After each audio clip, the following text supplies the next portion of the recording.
Human rights is, geez, that's a good question. Human rights. Oh, that's a tough one. Wow. I don't even know how to give that a definition. I would probably have to do a little bit of homework or something. Any right that I think just as a normal, human, The rights that humans have. That's a very large debate. Més que són mange ting. Tú le puedes preguntar a 20 personas y te van a dar 20 diferentes opiniones. Non saprei, è una domanda complicatissima. Yeah, we just take them for granted that they're there, but we don't even consider what they are.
All right, very good. Okay, first statistic is malnutrition is responsible for the deaths of over 5 million children a year. Yet, the world produces more than enough food to feed everyone and enough calories to sustain health and life. Okay. Next one. Over 1 million children are forced into prostitution every year, the majority of which are from Asia. Fair enough. Next one. In 2010, over 15% of Americans lived on an income half of the poverty line, about $10,000 a year for a family of 4. Okay, very good. And final one. Half of the world lives on less than $3 a day. Okay, great. Now, how you respond to each of those is going to be different based on the experiences that you've had. But if, as most of y'all did, you raised your hands at various points there, that means you've got a good instinct for what we call human rights. These rights that are given to human persons. And that is the basis of what the Catholic social teaching is all about. Now, the first thing that we have to understand is that these rights that we're going to be talking about, we consider them to be God-given. In other words, they're written into who we are as a human person. Now, there's a lot of debate out there, though, as far as what constitutes a human right, or just what are basic rights in general, okay? So I've got another clip I'm going to show y'all real quick that maybe some of y'all have seen on YouTube. This is a real treat. This happens to be my favorite YouTube video of all time.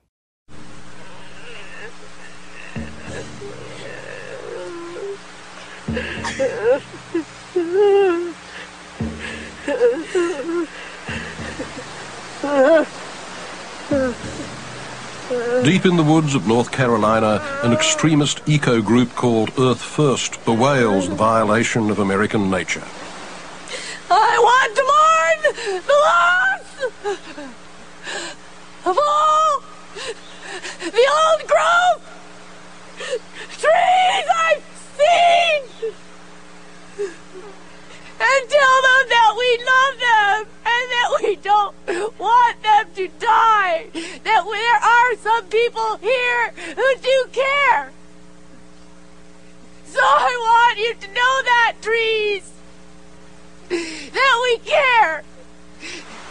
I think we are deeply hurting in America.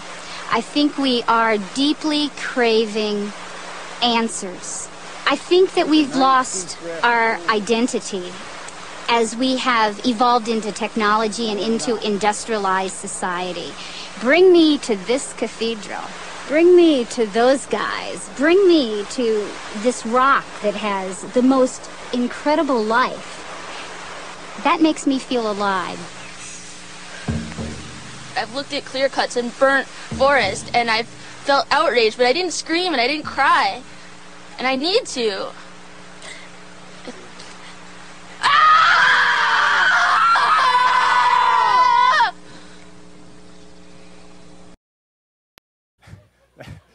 My all-time favorite YouTube video. Just as a total aside, I've been showing that video. Y'all know I used to teach at John Paul II in Plano. I showed that video for 2 years in a row. There is still a debate raging over whether or not that last person was a guy or a girl. It's a raging debate at John Paul II. So here's the thing. Why do we all laugh so much? Why is that just crazy that they would go into a forest and have more or less a funeral? You know, like an intense period of mourning and sharing of their feelings of, you know, and I want you to know this, trees. You know, it's like, that's intense. That's treating a tree equal to a person, you know, entirely. And I think most of us have an instinct and say, well, not quite. Like the rights of a tree, which there are rights to the environment, and we'll talk about that here in this series when we start talking about the environment. But the rights of a tree are not the same as the rights of, you know, a dog, are not the same as the rights of a human person. You know, we treat those differently, and we say that there are different ways and different things that should be accorded to each person. Now, let's talk for a second about what an actual human right is. What are the rights that we say meet the standard of human level? We're not at dog level or something like that. We're at human level. Can y'all go to the next slide? Cool. Okay. So we say that a human right is a claim that we can make on each other and society to guarantee attaining certain basic minimum conditions in order to live a human life. Okay? Sounds like a lot of jargon, but essentially what the church is saying is that these are the things that you need to live a truly human life. Now, I asked my class at JP2 one time, I said, so can you list off some human rights? And somebody shot up their hand. They said, well, we have a right to wear whatever we want. You know, they're at a Catholic school. They're wearing, you know, the uniforms and stuff.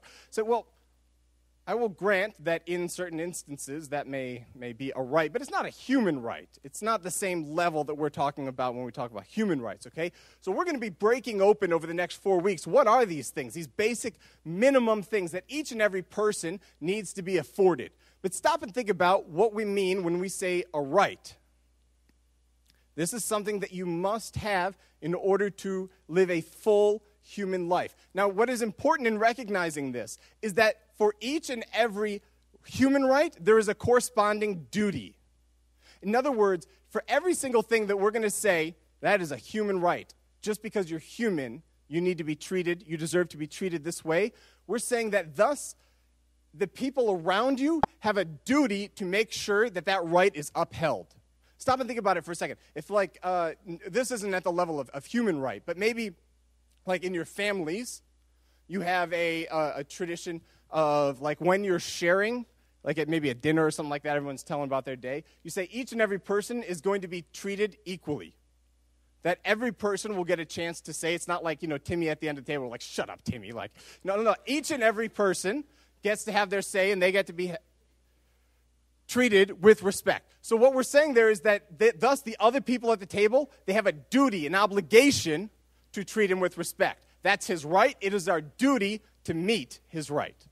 Okay, now, here's the problem, though, is that a lot of times I think we like to to point out human rights, but we don't recognize that there is a corresponding duty, okay? Now, for me, the image that I think of, the tip of the iceberg for me when it comes to this is something I'm sure all of you all have seen. Can we go to the next slide?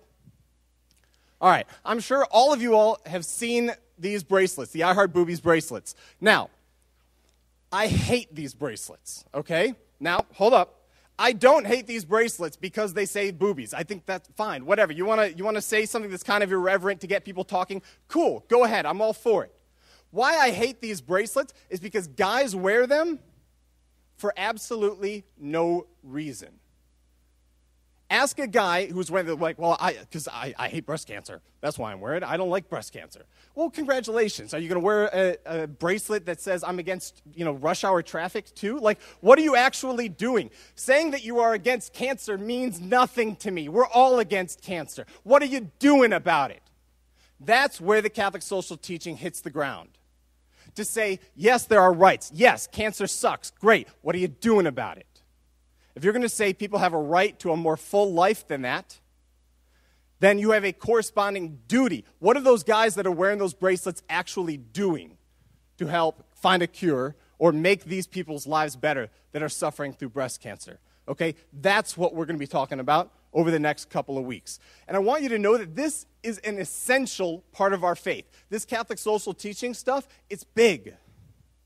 We are going to be talking about some very big issues here.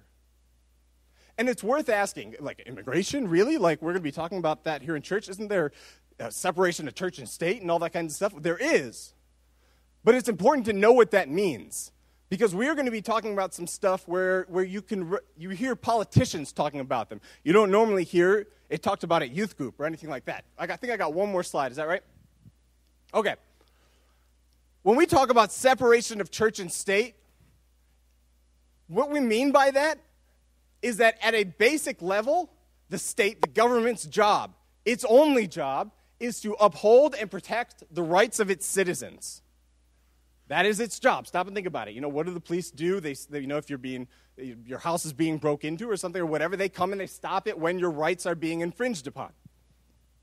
It is the role of the church to define what those rights are and to educate its people and the people of the entire nation what those rights are. So for the church to talk about it, it's not like, whoa, separation of church and state, buddy. No. This is our job. This is exactly where the church belongs. To be talking about real issues based upon the principles that Jesus taught. And that's exactly what we're going to be doing here over the next 4 weeks. So we're going to start off this 4-week series. We're talking about the most foundational, which is the right to life.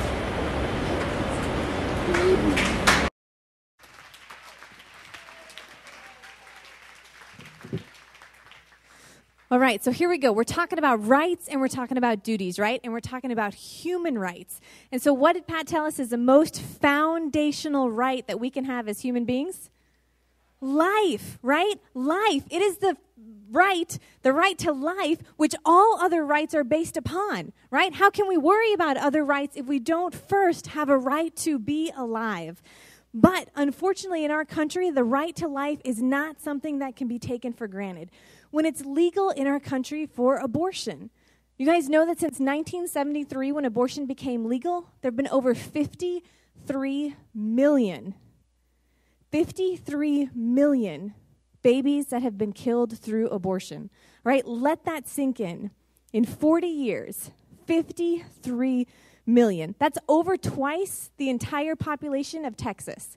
Take everyone who lives in Texas, double it, and then destroy them. In 2000 alone, in 1 year, there were more children killed through abortion than there were Americans killed in the Civil War, the Revolutionary War, World War I and II, the Korean War, the Vietnam War, and the Gulf Wars combined. So basically, every major war that America has been a part of, there were more children killed in 1 year. In 2000, that abortion is legal.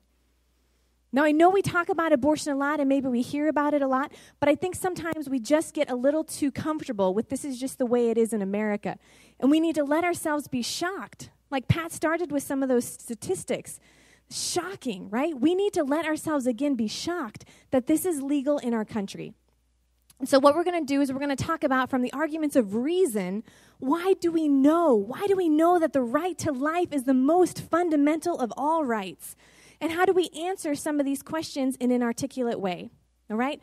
So some of the top things maybe that we hear that are arguments for abortion, or maybe some of you who are here who struggle with this topic, maybe some things that you've kind of thought about why you might be in favor of abortion. And so we're going to be talking about that. The first one, this is kind of the banner phrase, right, for the pro-abortion movement, my body, my choice, right? Are we all familiar with that? Yes? Okay, we hear that a lot, right? My body, my choice. However, let's really think about this argument. Is this child that is within me a part of my body? Sort of, right? My body is the home for this child at the moment. But this child that is within me is completely different person than me, right? When I have this baby, it's not like it's going to be me popping out, you know? This is a completely different person. This child within me has completely different DNA than I have. In abortion, we're not just talking about the woman's body, we're talking about the body of the child, right? There's a completely different body that is involved in this. And let's just think about this, how our country approaches other things. Have you guys seen the signs along Samuel over at New Tech, raising awareness about what? You guys know? Seatbelts, right? There's this big push, right? Raising awareness about wearing seatbelts. It is illegal for us to drive without seatbelts. And I'm a big fan of seatbelts, right? But here's an example of my body, my choice. I'm not going to wear a seatbelt. The government would say, no, your body, you wear your seatbelt or else I give you a ticket. All right? So this my body, my choice argument doesn't stand up for two things. It's a different body, right? Different than just the mother's body. But also there's lots of things that the government is able to say that we can and can't do. Okay? I was at a restaurant last weekend and went into the bathroom. And you guys, women, maybe have seen this, although I don't know if you've noticed it. It is, by matter of law, restaurants have to post the Surgeon General warning that pregnant women who consume alcohol are putting their baby at risk. Does that not seem like our country is a little confused? Like they, by law, have to post so that pregnant women know that if they drink alcohol at that restaurant, that their child is at risk. But after I go to that restaurant, it's perfectly legal for me to go and to abort my child. Is there some confusion here? Yes? Are you with me? A little confused, all right? So the first one, my body, my choice. Another argument that we hear a lot, that it's not really a baby, right? That some people think that's just a clump of tissue. You know, it's not really a life, and so we can't really talk about this. However, we can know as Catholics, but not just as Catholics, scientifically, we can understand that life truly begins at conception. Okay, so conception is when the egg from the mother and the sperm from the father join. Okay, that we can truly say scientifically that is when life begins. Because look at this. At that moment of conception, that being is alive. Okay, it is alive. It has all the characteristics of life, can reproduce its own cells and develop them, and is definitely not dead. Okay, so from the moment of conception, that being there is alive. Also, from the moment of conception, that being is human. All the genetic material is there from the mother and from the father, right? The gender is determined from the moment of conception, whether that person's going to be a boy or a girl. All that is needed is time for that being to develop and to grow and for the cells to develop, okay? But at that moment of conception, completely different and unique from any other human being. Also, from the moment of conception, that being is complete, right? There's nothing new added. But like I said, there's just time that's needed to grow and develop. Just like you do not look the same as you did when you were 1 month old, right? And you do not look the same now as you're going to look in 60 years. You would have time, right, to grow and to develop in the same way, okay? In the same way that unborn child just needs time to grow and to develop. After Daniel and I found out that we were pregnant, we were, of course, worried that our baby was going to be healthy, right? That our baby was going to live, that we're going to be able to see our baby. But it's not like we were like, man, I really hope, what's developing in there is human and not like a fish or something, It's not like they don't do sonograms because they're like, oh, Daniel, Naomi, sorry, it turns out there's a zebra that's actually developing in your womb, and so there's something that needs to be done about it, right? What do you think this is? It's a baby. It's a human being, okay? So I have a little, I don't know if you guys have seen something like this before. This is our little sonogram from when our baby was 20 weeks. I don't know if you guys have seen sonograms. They're kind of difficult to see at first, but give it a second. Okay, so there's a little face. See, the baby just yawned, and you can see the spinal cord. You see the black thing moving there? That's the baby's heart, okay? So you can see little hands.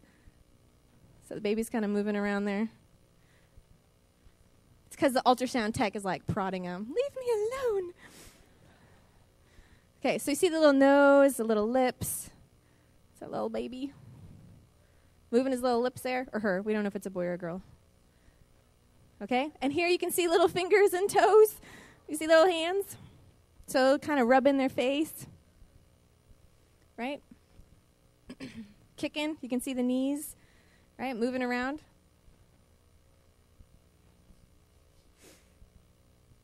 Okay. So here in a little bit, the baby's going to turn and face us and yawn. Looks a little like an alien, but we love our baby anyway. Okay, so see, little hand up by the, doesn't seem to be a thumb sucker, but definitely rubbing their face. Okay, now the baby's facing us, and there's a little yawn. Hey, we think our baby's cute. I don't care what you're thinking. Okay, that's good. So, I know, looks a little strange there, but this is, I mean, you can see here, this is at 20 weeks, okay, so this is when our baby was 4 months. Everything is there, right? Everything is there. And in America, and in Dallas, you can go somewhere and you can abort your child up until 24 weeks. So think about when our baby looked at 20 weeks, give that baby another month to develop, and know that it is still legal here in America, and there is a place in Dallas where you can still go and abort your baby. Okay? It is a child. It is a child. Also, even if you're doubtful about the being alive, but you can't prove that it's dead, shouldn't we always err on the side of life? If you want to argue, well, it's not really a baby. But think about it. When there's been a big fire, people go in and risk their lives at the possibility that there could be a life that needs to be saved, right? We always err on the side of life. Always, always, always. A final thing on this. It's important to know that surgical abortions don't take place usually until about 7 to 8 weeks. Okay, 7 to 8 weeks usually. The baby has to be far enough developed for them to be able to remove it. But think about this. A baby has its heartbeat at 3 weeks. By the 4th week, the nervous system and circulatory system are there. By 5 weeks, all other organs have started to develop with arm and leg buds. By 7 weeks, the baby has fingers that are starting, feet that are starting to grow, notches for toes, ears, eyes, and a nose start to appear. 7 weeks, there's even teeth beginning to develop underneath the gums. And by 8 weeks, the baby can respond to touch, feel pain, swim around, has brainwaves, and can suck their thumb. Can suck their thumb at 8 weeks, okay? So if there's any question whatsoever, they can't even really start doing abortions until 7 to 8 weeks. And by that point, you see all of this can take place. Okay, so our first argument was my body, my choice, right, which we talked about. And then there was the argument about people who don't really believe that it's a baby. But we can see scientifically that it absolutely is. Another argument maybe that we hear is people think it's okay just because it's legal. But what are some examples of things that have been legal even when they were not okay? Slavery. Yeah, absolutely, right? Slavery was also very legal in our country. You guys seem a little restless. Are you okay? Are we all right? Okay, just because something is legal does not make it right. Okay, I just have a few more. Can you just stay with me? You guys okay? Okay, great. Thanks. Good.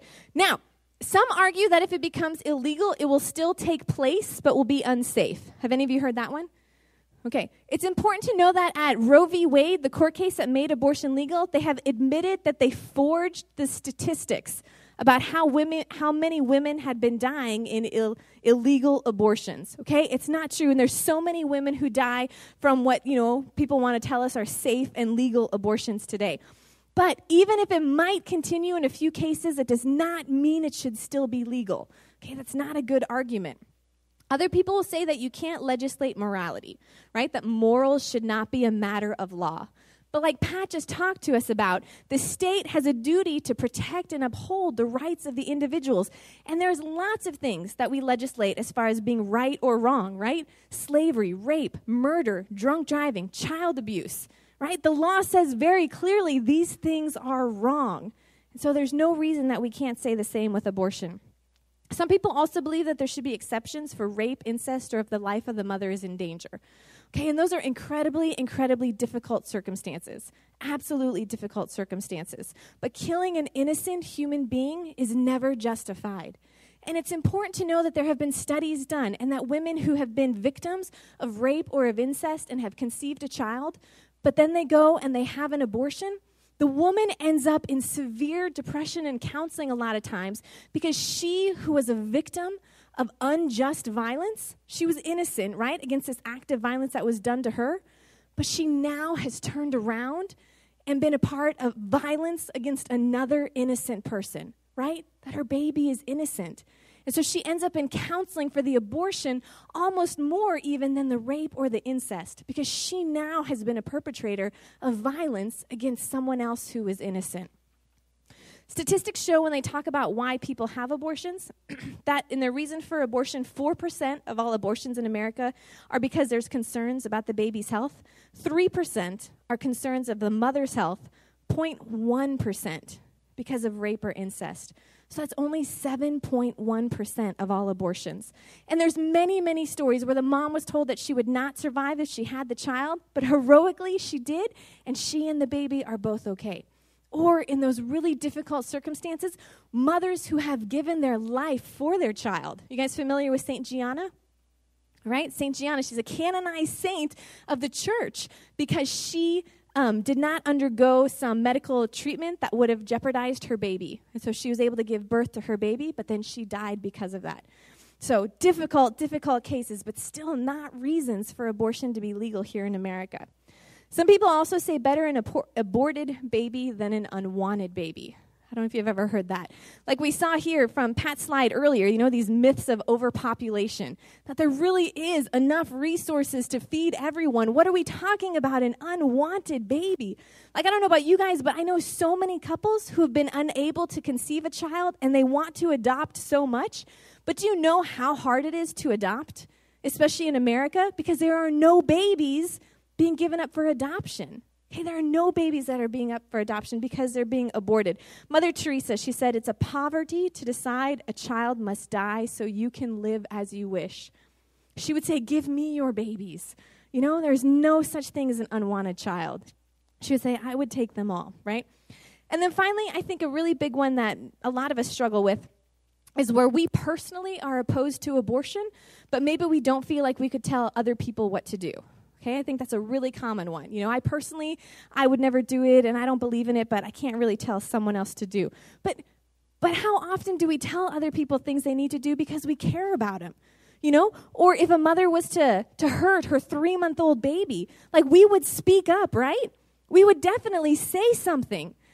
And so for us to know that this is a matter that is something that we cannot be silent about. That if we know that it is wrong, we have to help others to see it also. Because the child is dying and because women are being hurt. Women are being hurt through abortion. So we need to speak up because we care about people. There's so much that women go through with abortion. And just the after effects of it. I don't know if you guys know, 16 out of 17 studies have shown that abortion causes an increase in breast cancer. You guys seen that before? Also, there's a lot of difficulty with future babies, future births, premature births, being able to carry a baby to full term when women have had abortions. And then there's just all the studies about just how women just feel so distraught, like just the depression and the guilt and the self-harm that sometimes come with it because there's just such a burden about what they have done. So if we care about people, we are going to speak up about the truth because women are being hurt also. Now, for some of us here, maybe the issue of abortion hits a little bit closer to home. You know, statistics would say that 40% of women have had abortions. So it's possible that you know someone who has had an abortion, or it's possible even that someone here in this room has had an abortion. And it is absolutely essential that you know that God is merciful and forgiving, that his love for you does not ever waver and does not ever change, that there is nothing that you could do that the Lord would not forgive you for. And so if you know someone who's had an abortion, or again, if there's someone here, to talk to someone, to find help, to go through the process of healing, to seek mercy and forgiveness and confession. Lisa Morin helps a lot with women going through retreats, women who've had abortions and healing from that.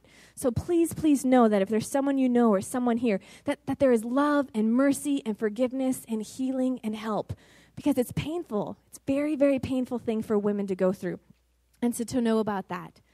So, abortion is an attack on the most fundamental of human rights, right? The right to live. And why do we have human rights? Who's entitled to human rights? Right? Because us, anyone who is human. Anyone who is human. And what happens when some people start to decide other people are not human and no longer have rights? When the stronger or the people in power start to decide a certain group has rights and other groups do not, what do you end up with? You end up with slavery. You end up with the Holocaust. You end up with genocide. You end up with abortion. This is fundamental that we take a stand for this. Because if someone's human rights are in jeopardy, in the end, all of our human rights could be in jeopardy. All of them could be. Now, it is my hope that we will see an end to abortion in America, and that abortion is going to be just something that's in a textbook, and that our children or our grandchildren are going to read about it in school like we read about the Holocaust and be shocked and appalled that this was ever legal. Just picture this. Picture your children coming to you someday and being like, Mom, Dad, was this true? Like it was legal to kill babies before they were born? And as they look at us and ask us with these questions about how was this possible, that our children are going to look at us and they're going to say, well, what did you do? What did you do about it? What did you do when you knew this was going on in our country? And so what is our answer going to be? Thank you.